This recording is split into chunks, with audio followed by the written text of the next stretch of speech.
So, Kristen doesn't want me to take her time, so I'm making some pre-brown bag announcements. It's only 12:07. I hope I have time right. 1:30, is that correct? Our tea?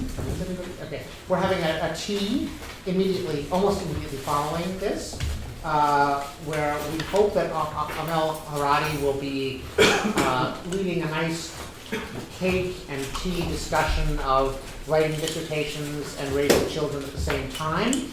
There's a possibility that she will not be here because she's having difficulty with childcare. And in that case, everyone is invited. It's kind of midterms week, so it's a great time to have cake. The cake is already here, so in the tea room. Okay. And now, I'm still going to start a minute early. Is that okay? Okay. So now we're delighted to have Kristen Harknett, who is a professor of sociology at the University of Pennsylvania. She is here on sabbatical this year, and I just learned she is extending. She's having such a great time here. She's extending her time, and will also be here next year. I'm happy you're happy, Kristen. So Kristen has a PhD from Princeton, and I had the pleasure of having her in my class, one of my first cohorts. And at Penn, she's part of the Pop Center there, and I think of Kristen as a social demographer, but she also does quite a bit on measurement and evaluation and identification. So today, we're just delighted to have her speaking on a new topic for herself, which is the contextual effects of stop and frisk policies. Okay, thank you. Let's get you straight. Okay. I just wanted to begin by thanking the department for providing a home away from home during my time on sabbatical, and I'm delighted that I'll get to stay here an extra year to continue our conversations and collaborations. So that's been a delight, and I thank you for the warm welcome. And today I want to thank you for this opportunity to present brand new work in progress. I've had a long-standing interest in looking at the effects of criminal justice policies and practices on populations, and this sabbatical year has given me an opportunity to get this work started. I have two co-authors who I want to acknowledge. Alex Shpenev is a fabulous demography graduate student at Penn, and Todd Mijanovich, a research professor at NYU.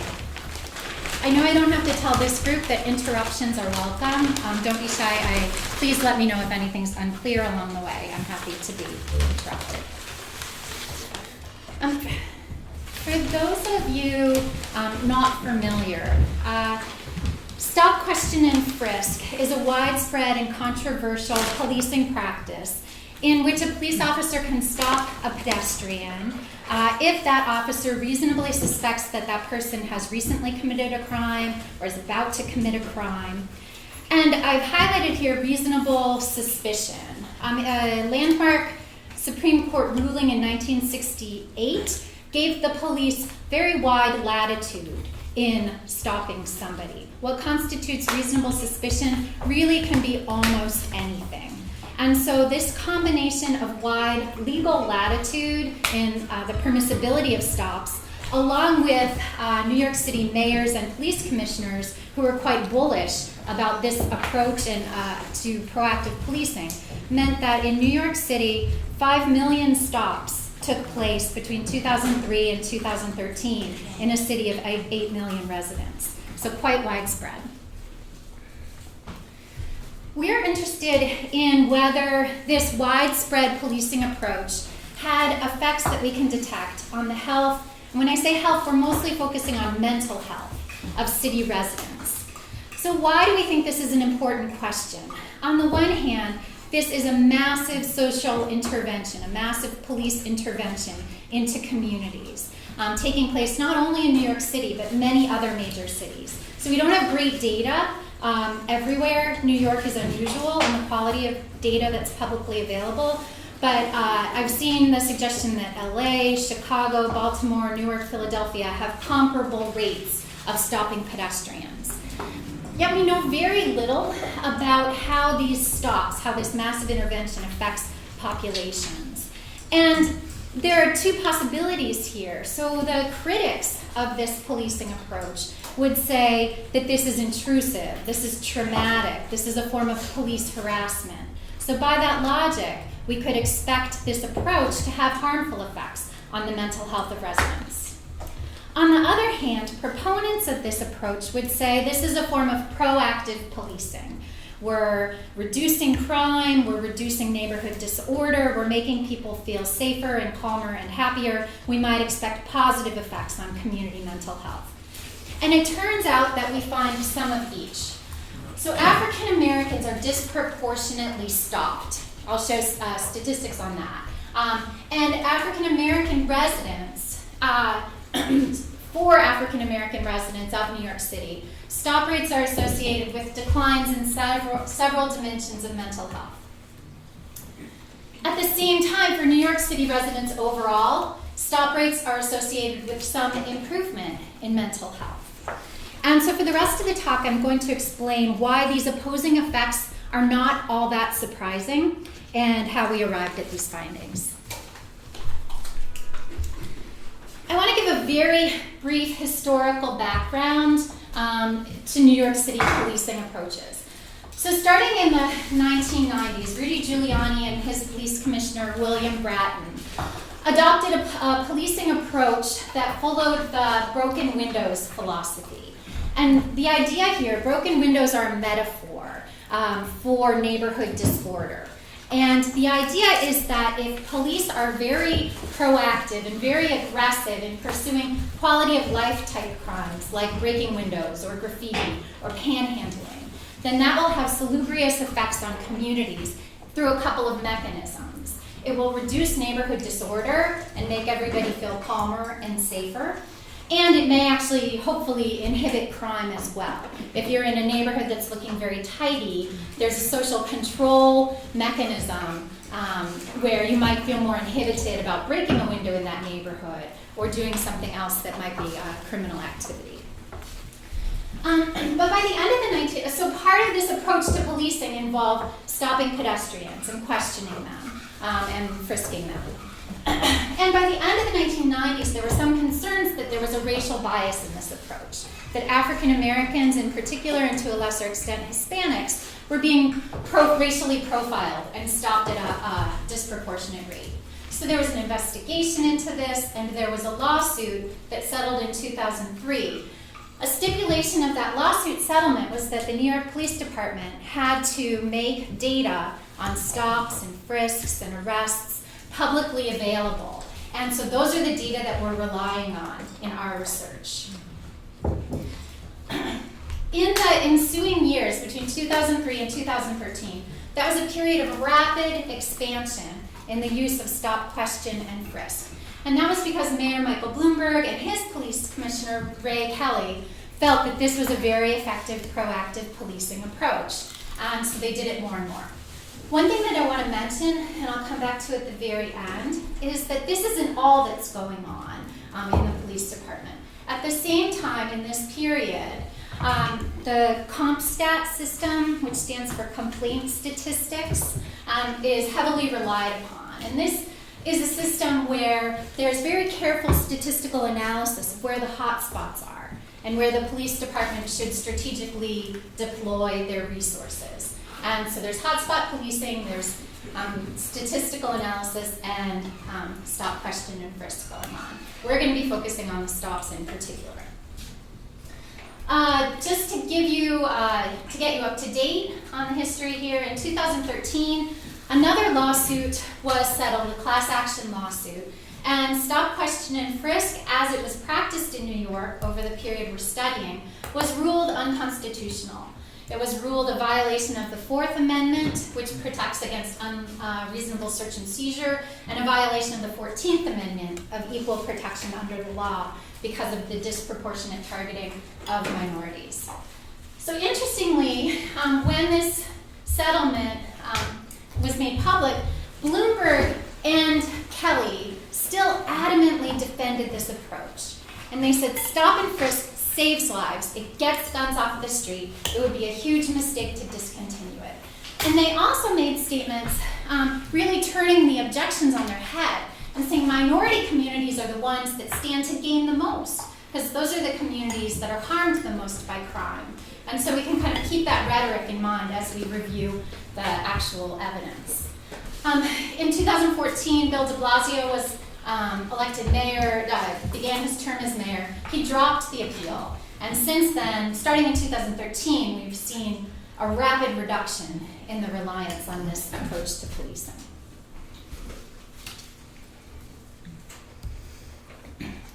So I want to give you a sense of how pervasive this approach was during the period we're studying. So this is simply the number of stops annually, the number of pedestrian stops from 2003 to 2013. So these are the data that were required to be publicly available because of the lawsuit. Mm-hmm. Yeah, just a quick question about, so they stop people and then what? Do they ask for an ID? Do they ask? Yes. What does so, it mean to stop yep, people? I'll give the next, in a couple of slides, I'll give more context, Okay. but so I'll come right back to that. Okay, thank you. So the prevalence of the stops rising over this period. But of course, not everybody in the New York population has an equal chance of being stopped.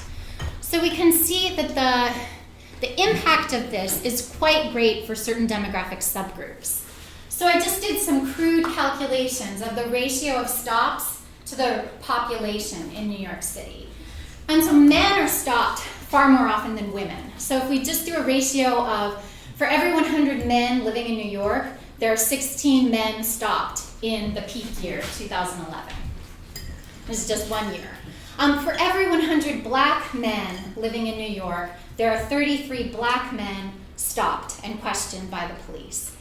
And most staggeringly, for every 100 young black males between 15 and 24 years of age, there are 114 young black males stopped and questioned by the police.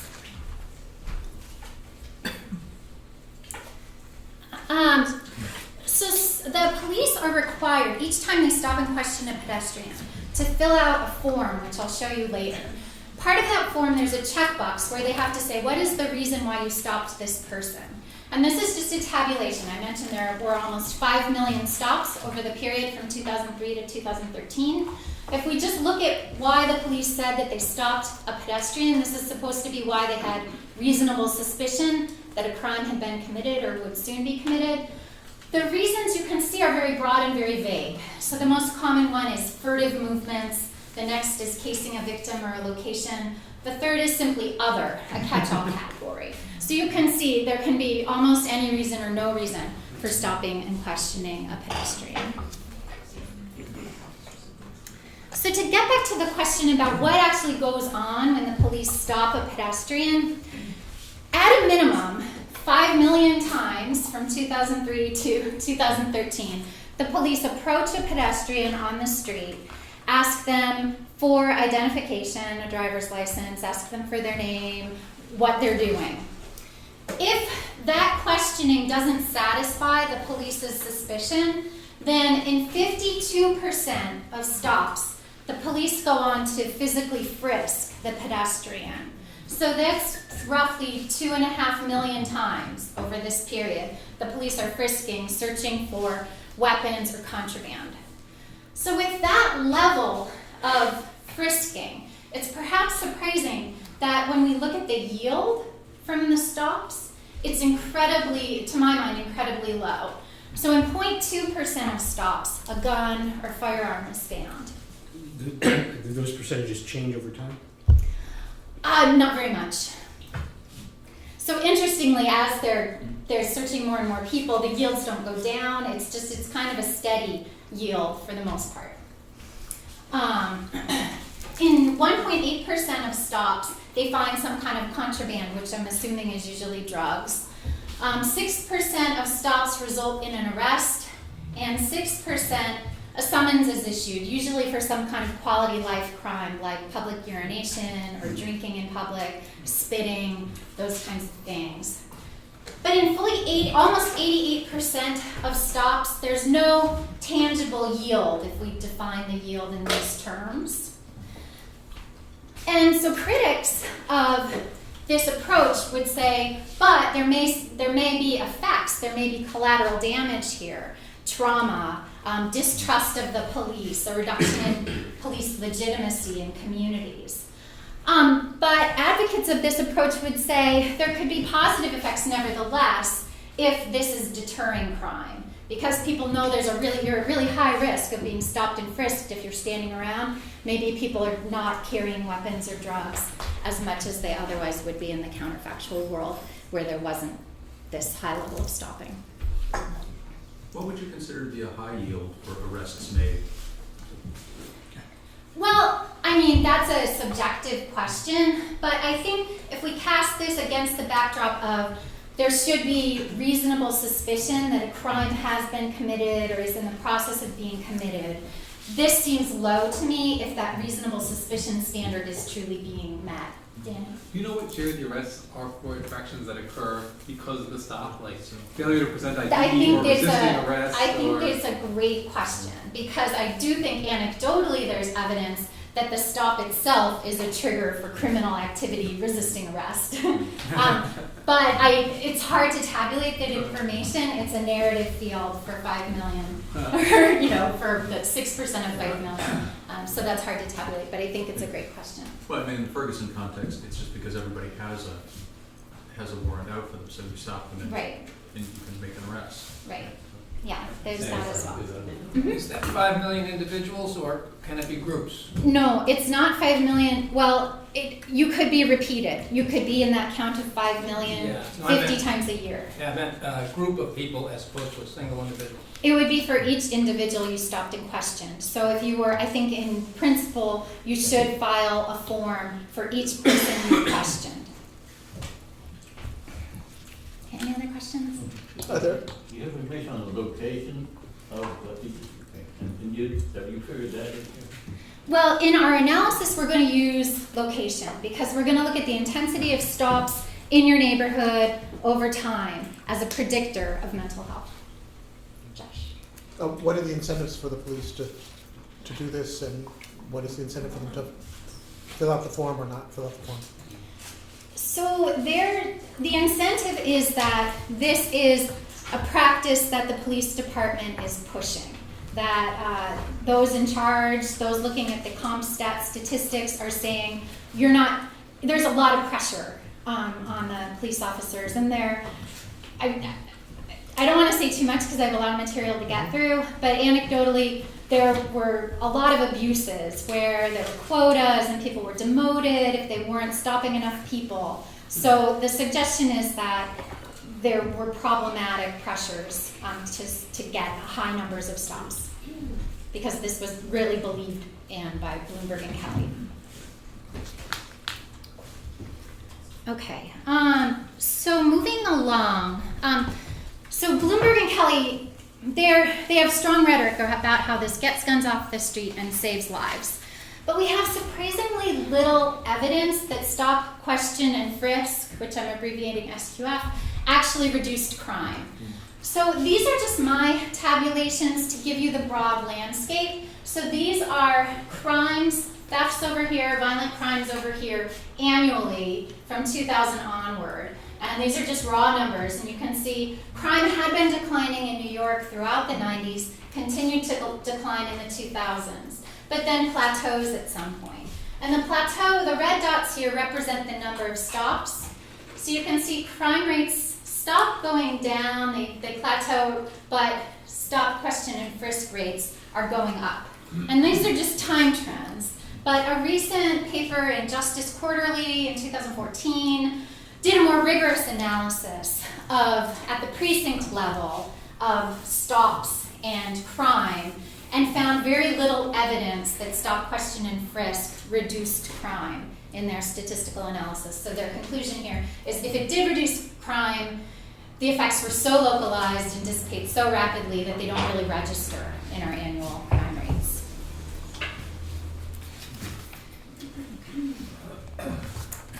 Nevertheless, people who believe in this approach and think that this is proactive policing and it's worth doing would say we may nevertheless see positive effects on communities because stop, question, and frisk reduces neighborhood disorder. And this goes back to the original architects of broken windows policing, this idea that if we pay attention to these small signs of neighborhood disorder, we're going to have a positive effect on communities. And so in the original article, George Kelling, James Q. Wilson in 1982 are talking about their broken windows theory. They say that even when an approach like stop, question, and frisk doesn't reduce crime, it may still have beneficial effects on communities because people are not just afraid of being a victim of crime. They're afraid of being bothered by a drunk person or a homeless person or a panhandler. And so if this approach is reducing that type of neighborhood disorder, people might still feel safer and feel better, even in the absence of effects on crime. So this is the hypothesis for why we might see a positive effect on community mental health. But interestingly, even these inventors of this broken windows policing approach, in their original article, anticipated the danger that we might have racial profiling. And they said in their original article that they had no answer for how we could avoid that. And they said there's this danger that police will become agents of neighborhood bigotry. And in fact, we now have a really large body of evidence that suggests that there's a racial bias in all sorts of policing and in who gets stopped. So Sampson and Rodenbush have an article where they show that people conflate race with neighborhood disorder. And even if we control for objective measures of a disorderly neighborhood, people still perceive neighborhoods with more African Americans as more disorderly. So we can expect that the police are going to fall into the same trap of statistical discrimination and disproportionately target minorities when they're trying to address these broken windows type of issues. So a critic, Jeffrey Fagan, law professor, says that the danger here is we're going to undermine police legitimacy and potentially do harm with all of these stops that are racially and spatially concentrated. And he describes policing poor people and poor places rather than truly targeting disorder or crime. There's a lot of literature on the negative effects on the people who are stopped. The trauma that they experience is documented by Amanda Geller in an AJPH, American Journal of Public Health article. An ethnographer, Rod Brunson, has talked about the distrust of the police on the part of people who are targeted and stopped. Michelle Alexander, in her famous book, The New Jim Crow, talks about some similar issues. But what we're going to do is we're going to try to fill a gap and look not just at the people who are stopped, but at a demographic group that's disproportionately targeted. Lastly here, statistical analyses find evidence that even if you control for the chance that someone will commit a crime, there's still a racial bias in who gets stopped. So putting this all together, the prediction is that we might see negative effects on Black residents of New York, the group that's most disproportionately targeted, and we might see positive effects on health overall. I think that those opposing effects are plausible.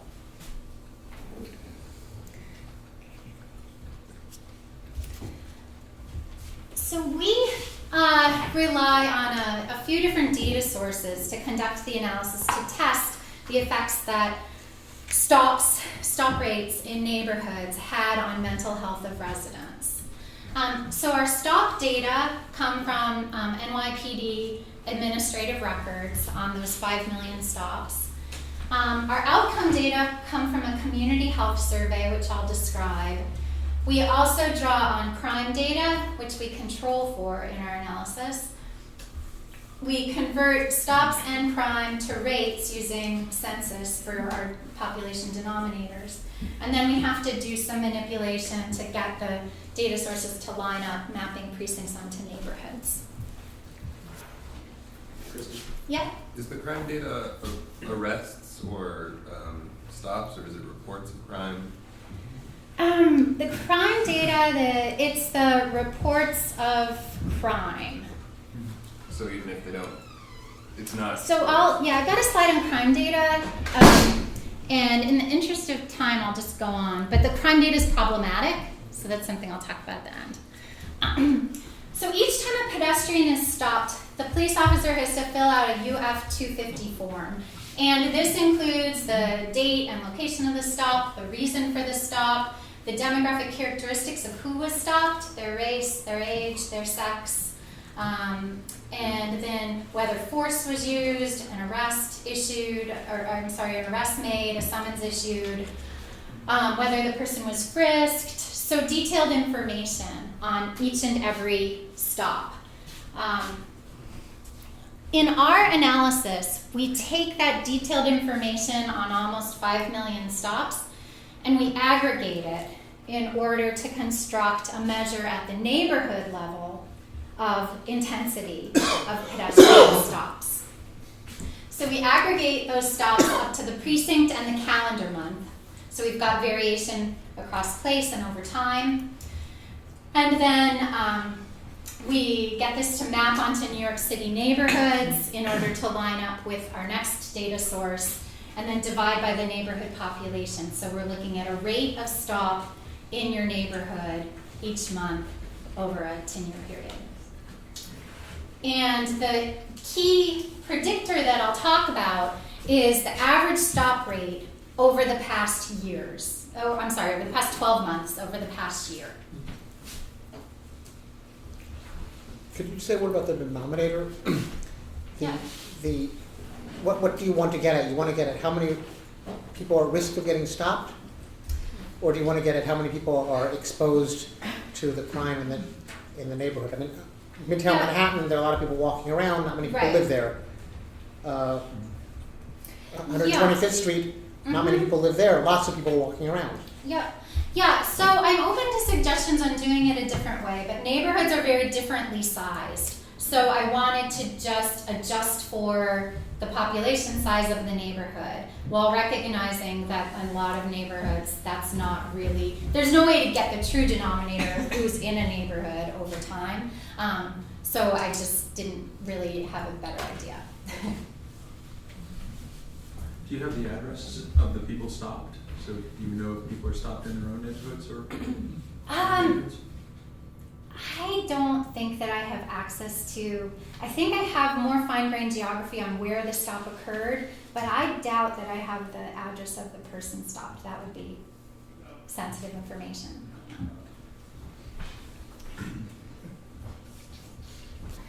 To give you a sense of some of the geographic and temporal variation in stop rates, this is showing you two neighborhoods, East Harlem, a poor neighborhood in New York, compared to the Upper West Side, a relatively affluent neighborhood. In each case, I'm showing the monthly stop rate per 100 neighborhood residents. And you can see it varies a lot month to month, but it tends to be far higher in Harlem than on the Upper West Side. So our analysis takes advantage of both of these sources of variation over time and across neighborhoods. And some of this temperature, season? You know, I think that there is a seasonality that but I haven't fully pulled all that apart. But what we're doing for now is we're looking at the average intensity of stops over the prior year to smooth out some of this, what I think is noise month to month.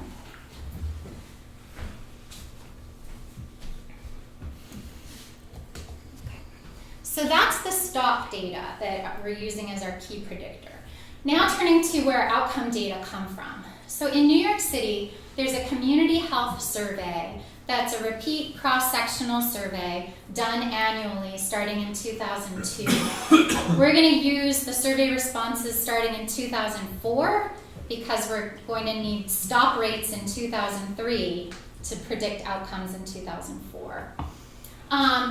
The survey interviewed around 10,000 individuals age 18 and above every year in 34 New York City neighborhoods that are places like I showed you, like East Harlem, Upper West Side. They're kind of recognizable neighborhoods for those familiar with New York.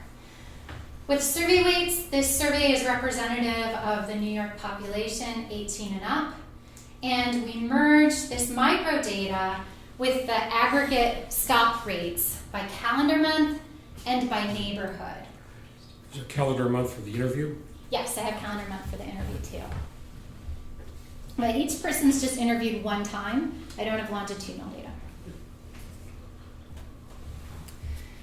Okay, so just to give you a sense of the representativeness and where that breaks down, here for 2010, I'm comparing the census data for New York City to the community health survey data for New York City.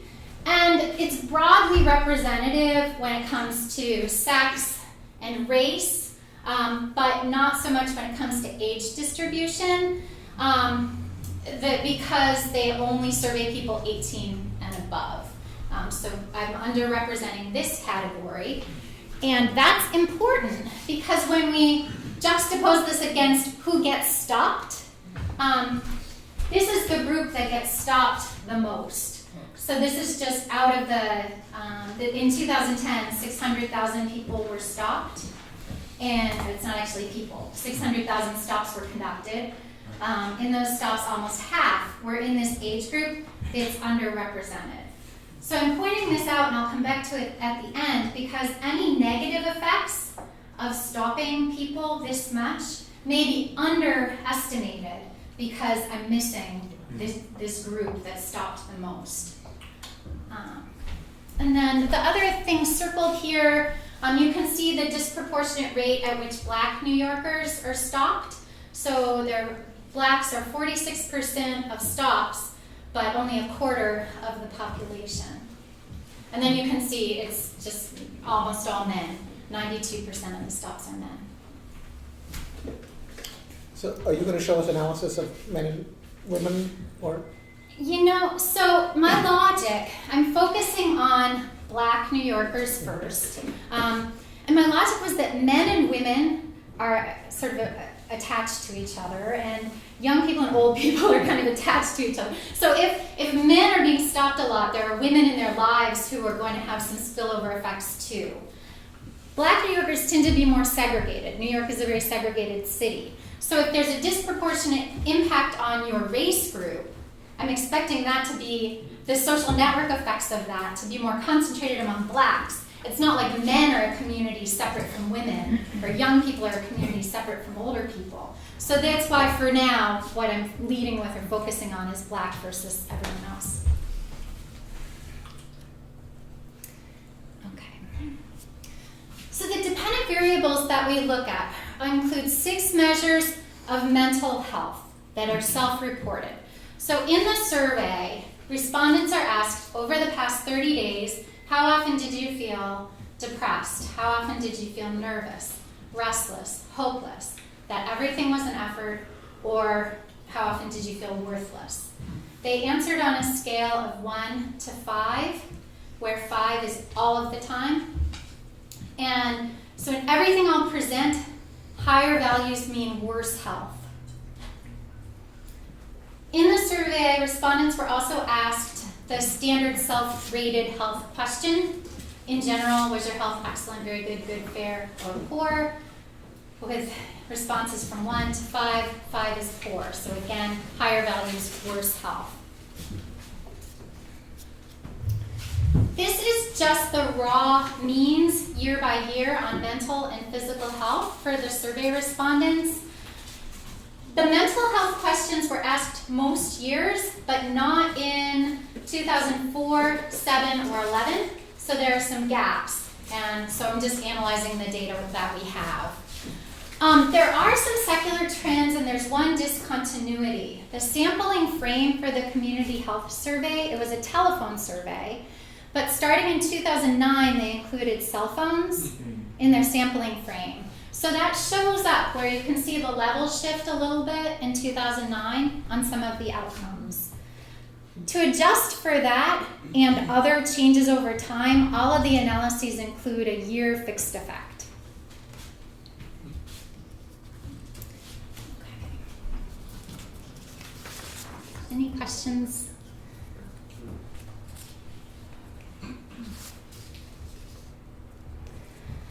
Okay. So getting back to crime, one mechanism through which stop and frisk might affect mental health is if it did have effects on crime, which I'm not sure it did, but if it did, that might be a mechanism. And if stops are kind of proxying for crime in a neighborhood, you've got a lot of crime, and so you have police targeting resources and stopping a lot of people because of that, then crime could be a confounder. So we try to control for crime, but we have some limitations in doing so. One is that the crime data may have biases. There was pressure during this period to downgrade crimes to make the stats look better because of this comp stat system, and they're reviewing the stats. There's some anecdotal evidence that in particular precincts, people were instructed to try to turn people away from reporting some robbery, things that should have been classified as assault were downgraded, and so on. So the crime stats may have some biases that I can't do anything about. The other limitation is that the crime data, although they have these CompStat weekly reports, they're impossible to get. They appear on the web for a week, and then next week when they're updated, last week disappears and there's no record. So the only thing that's publicly available is annual crime data. I filed a Freedom of Information request for the monthly data, so hopefully I'll have it eventually, but I don't have it for now. So what I do control for is the theft rate in the neighborhood, the violent crime rate in the neighborhood, and because I don't have precise monthly timing, I just approximate it as best I can. So if you're interviewed in March, then I'm giving you a quarter of this year's crime rate and 3/4 of last year's crime rate. So it's the best I can do at this point. Mm-hmm. Just the, If you were a stop and frisk proponent, couldn't you argue that the major mental health effects would be through crime? The fact that stop and frisk reduces crime and thus improves mental health, would controlling for crime over control for that effect? So that they So there are two responses. You could say that, but you'll see crime makes no difference. So and I'll show those results shortly, and then we can return to that in the discussion. Okay, so very close to being able to show you our results. Our modeling approach, all of the outcomes are on this 5-point scale. So we use an ordered logit with standard errors adjusted for neighborhood clustering.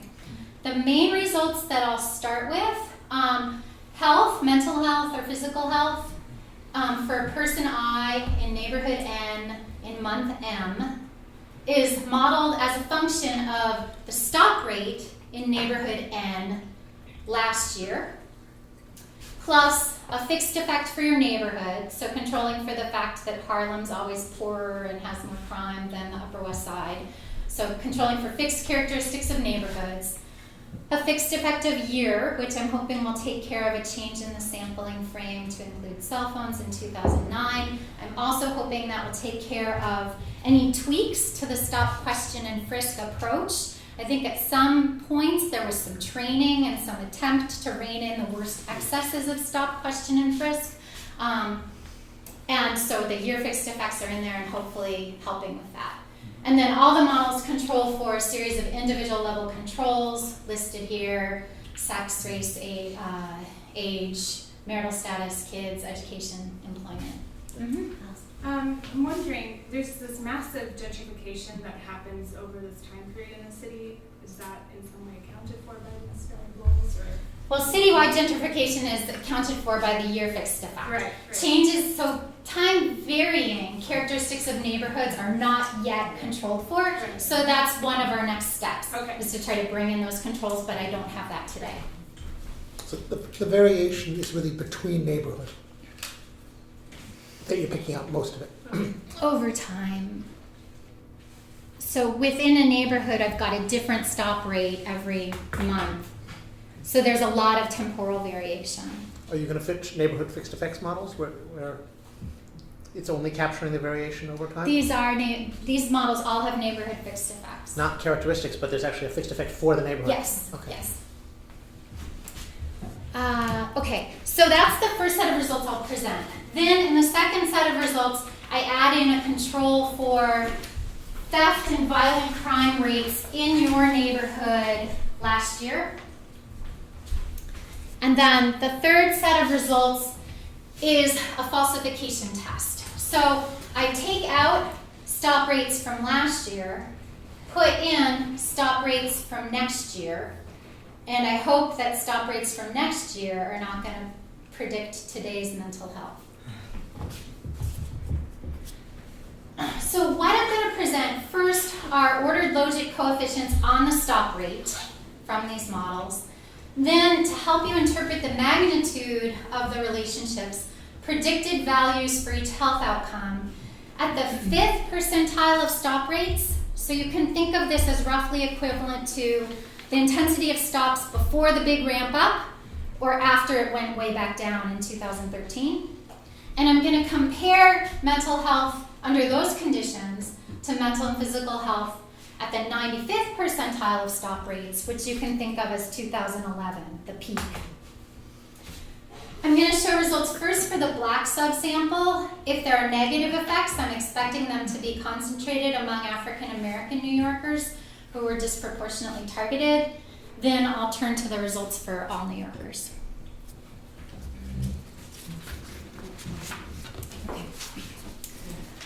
So the bottom line is that stop rates are associated with worse health outcomes for Black residents of New York. So you're looking at ordered logic coefficients, and the magnitude is really hard to interpret. So what I want to focus on in this slide is simply the direction of the associations and the significance. So we can see that a higher rate of stops last year in your neighborhood for Black New Yorkers is associated with higher reports of feeling depressed, feeling nervous, feeling restless, feeling hopeless. The direction is the same, though it's not significant, for 2 other measures of mental health and for poor self-rated health. Now, all of these associations are net of neighborhood fixed effects, year fixed effects, and individual level controls. But what does this, so talk us through that third one of the coefficients. What's it? It's really hard to interpret because the stop rates are tiny. Since it's a stop per population, the magnitude's much easier to see in the predicted values that come directly from that model. So it's the log odds of the relationship, the log odds of the stop rate, but I don't think it's worth going through because I think this makes it clear. So from those models, I predict the level of feeling depressed among Black New Yorkers under low stop rates, under the high stop rates, and then I show the difference. So to give you a sense of the magnitude of the relationship, going from low stop intensity to high stop intensity increases reports of depressed symptoms among Black New Yorkers from 30% to 37%. With rounding, it's an 8 percentage point difference. When we look over here at reports of feeling nervous, that goes up from 35% to 42% of Black New Yorkers. When we go from low stops to high stops, or a 7 percentage point difference. Then you can see the same comparison for restless, a 9 percentage point difference, and hopeless, a 6 percentage point difference. Does that make it clearer, the magnitude? 5th percentile to 95th percentile. Yeah, this is going from before the big ramp up or after the ramp down. So this is like 2003 or 2013, low stop intensity, and this is like at its peak. And was there a majority Black neighborhood in 2003 that had a stop rate at the 5th percentile? Was it really that, like, was it low everywhere in 2003, or was it that, you know, this is basically comparing the Upper West Side in 2003 to Brownsville in 2029? Right. So I don't know if these are for Black New Yorkers. I don't know if this is represented in the data. But neighborhoods, no neighborhoods are all Black or all white. But I can, anyway. It's how big. It's just how big the difference will be. Yeah. Okay. Other questions? Is this clear? The magnitude. Okay. All right. And then the direction is the same for self-rated health. Under the low stop rate, 19% of Black New Yorkers are reporting poor or fair health. When there's a high stop rate, that goes up to 22%. But it's not a significant difference, but it's almost approaches. Could you repeat your answer to Danny's question, which I take it was those percentiles are. Your answer was those percentiles are across neighborhood crossed with time. Yes. And you showed us huge variation in neighborhood. Yep. So those percentiles are essentially across neighborhoods. You're describing them as, you've got two Right. outlier values on the ends, but we were seeing factor of 10 or something across neighborhoods. Right. So So those most of neighborhoods were the extremes, and we've got everything in between. But still, in interpreting it, it's important that when you're talking about the variation, it's that those percentiles are partly neighborhood Right. differences. Yeah. So So I you can can think compare- about ways to tighten that up. But the way I've defined low and high stop is just based on what I see across all neighborhoods and across all months. Yeah. So, I mean, the model has a neighborhood fixed effects in it. It's just going to peg the predicted Right. probability slightly differently Yep. if you're picking different percentile values to predict that. It doesn't affect the significance or Yep. the size of the coefficients. Okay, so in the interest of time, I want to show you everything else. So this is the second model. The only difference between what we just looked at and this is that now I'm controlling for theft and violent crime in the neighborhood last year. And the bottom line here, if these effects were operating via crime, if what was really going on is that people were feeling depressed and nervous because there's a lot of crime in their neighborhood, and then as a result there are a lot of stops going on because of hotspot policing, then when we control for crime in the neighborhood, it should attenuate the coefficients on stops. That is not what we see. The coefficients on stops there's very little attenuation. The only exception is restlessness. This coefficient goes down. Otherwise, it's pretty much unchanged when we control for crime last year. Okay, the falsification test is the third specification and the last one that I'll show for Black New Yorkers. So this is repeating the original results, looking at stops last year, predicting mental health. Then down here, I'm replacing stops last year with stops next year. And reassuringly, there's no action, there's no relationship between future stops and mental health, even though we see a fairly robust relationship between past stops and mental health. So this is what I expected, and that's, so the bottom line is that the evidence suggests there were negative effects on Black New Yorkers' mental health of intense stop activity in neighborhoods. Now I'm going to segue to the same exact set of results, but for all of New York. Because the hope from the proponents of this approach was that this approach would reduce neighborhood disorder, make people feel safer, have positive effects overall. And we do find some evidence consistent with that hope.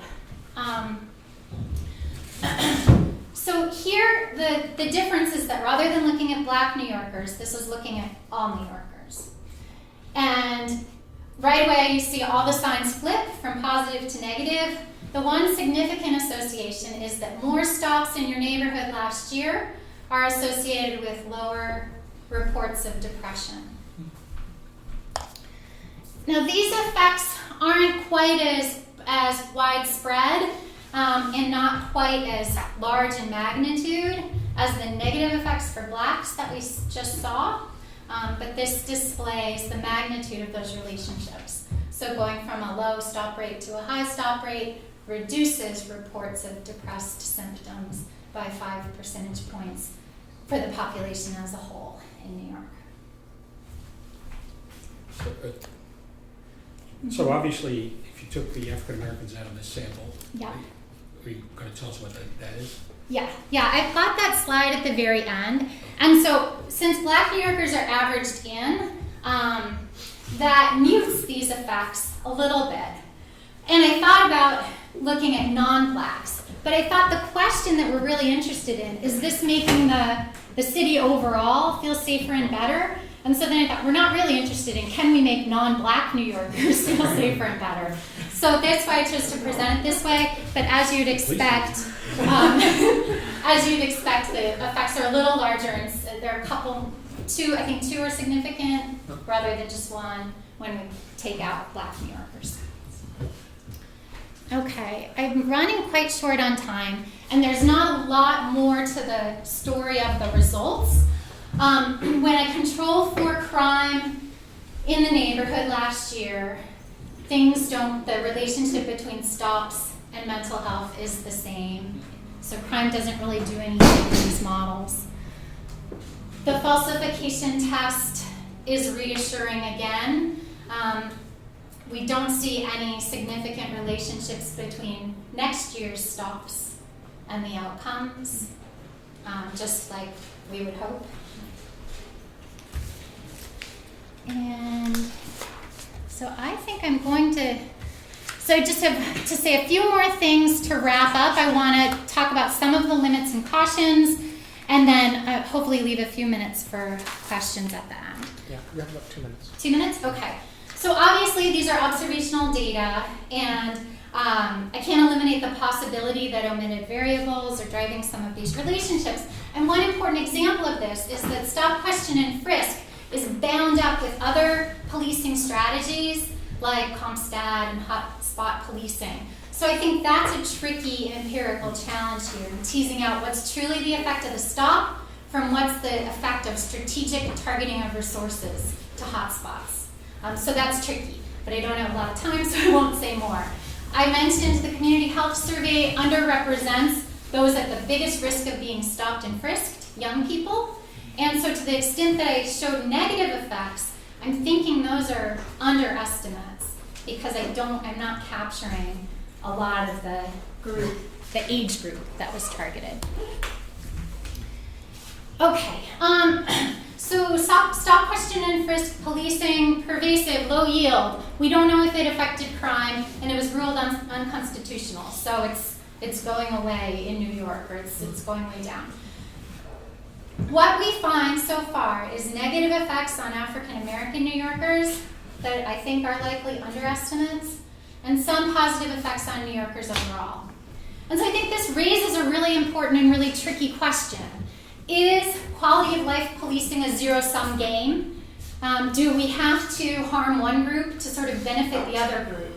And I don't have a good answer to that. If we get rid of some of the worst excesses of the stops, can we reassure this targeted group and restore their confidence in the police without losing some of the salubrious benefits for the population overall? I think there are challenges and issues related to distributive justice, and I think this raises questions but can't really answer them. So having this data available in New York City is unique, but I wish it weren't so unique. It would be great to have routine data reporting for stops and frisks everywhere and not just New York. And in fact, all of these issues are very much on the national mind right now. So just this week, there's a justice report issued finding discrimination against African Americans in Ferguson. Obama has a White House task force on policing that just issued an interim report. And interestingly, one of the recommendations here is that we need more routine reporting on stops and frisks and arrests, and like New York had to do because of a lawsuit. So I don't know if this will actually come to pass, but if it does, then I think it will be a valuable step in monitoring and looking at the effects of this pervasive policing approach. Thank you for your attention. I look forward to your feedback.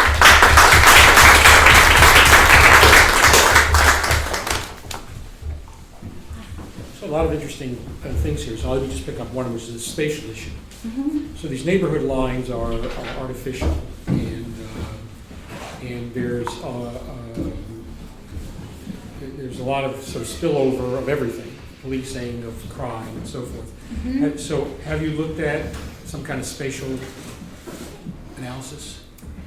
To see how stops in adjacent neighborhoods might affect. Well, I There mean, might be the spillover. implication would be that the vulnerability of a person in the neighborhood is a function of the conditions in that neighborhood and some conditions in other neighborhoods at a sort of declining function.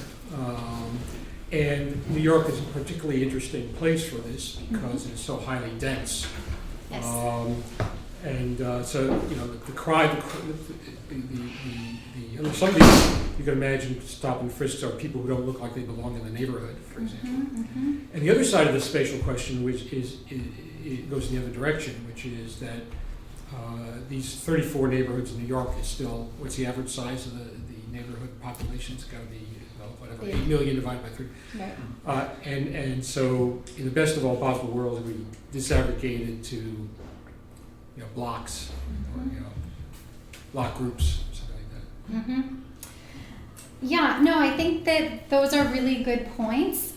We're constrained in what we can do by the data that we have, and it would be nice to be able to get more fine-grained geography. I don't know if we'll be able to do that. We might with another data set, but it doesn't span as long of a time frame.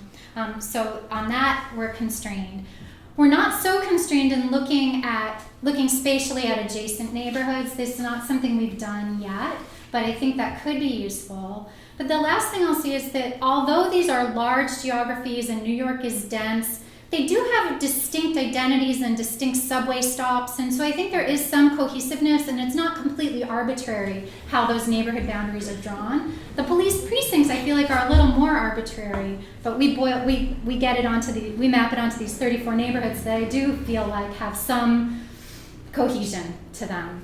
But we can pursue the adjacent neighborhood piece, I think. Okay, Josh.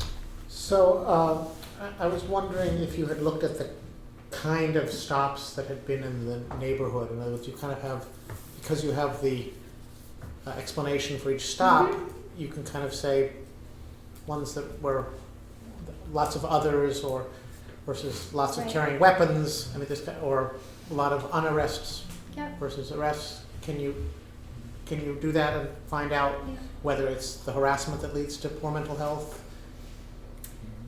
We can do more of that. And what we have done more of, but I haven't presented, is looking not just at stop rates, but frisk rates, arrest rates, search rates, to get at some of the more intrusive pieces. And it turns out there's a pretty high correlation across these different categories.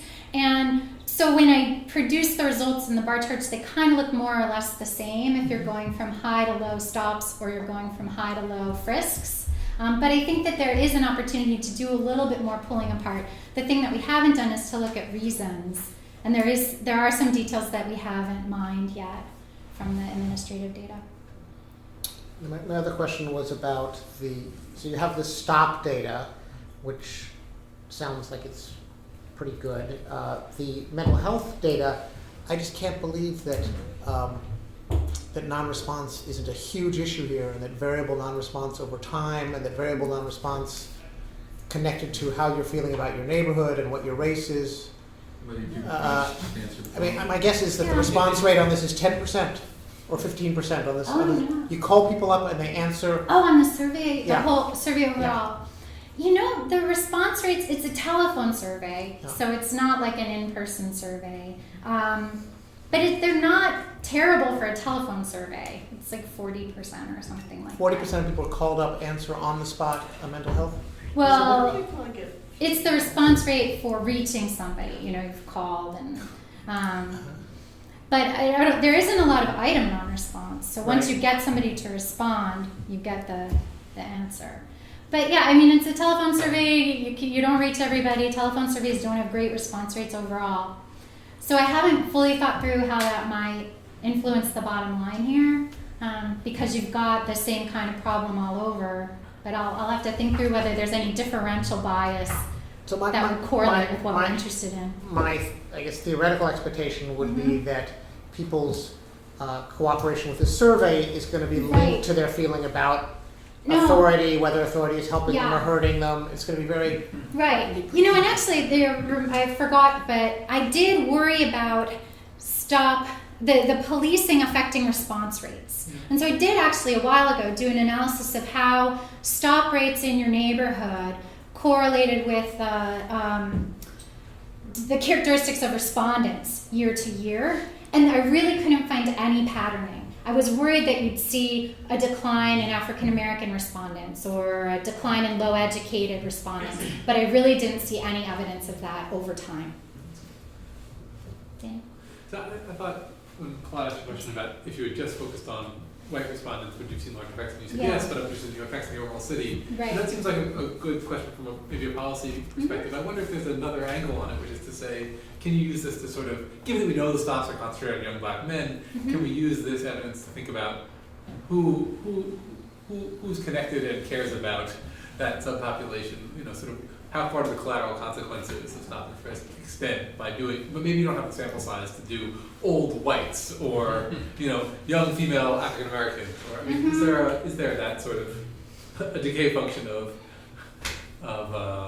negative or positive effects across different sociodemographic subgroups? Yeah, I mean, we can certainly do more with that, and I think that would be a good validation exercise, that you could get farther and farther away or think about demographic subgroups that should be least touched by this or most benefited. And so that's something that we'll do more of. So I agree with that would be useful to validate the patterns here. This is work in progress, and so what I led with for the purposes of the talk was what I thought would be the starkest, most interesting contrast. Just to understand the model, so you've got year fixed effects and you've got neighborhood fixed effects. So the variance is really within neighborhood, within year fluctuations.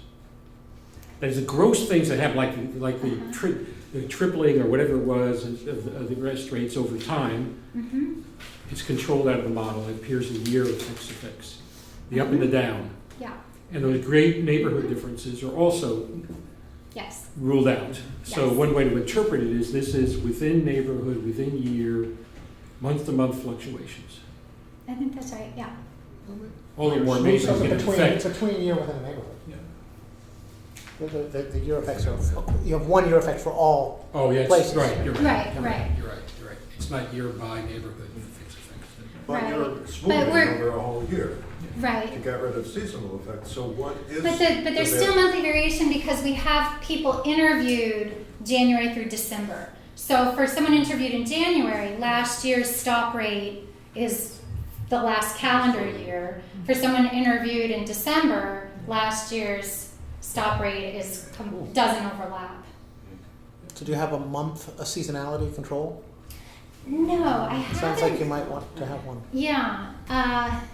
People are more depressed in winter Right. arrests or in the summer. Right. I don't know. Yeah, it's a good idea, but I mean, that wouldn't explain why things look so different for Black New Yorkers and the population overall. But I think that that's a good idea. It's something we haven't really exploited yet, but can. Yes. Has any mayor or any task force called for trying to run the differences experiment?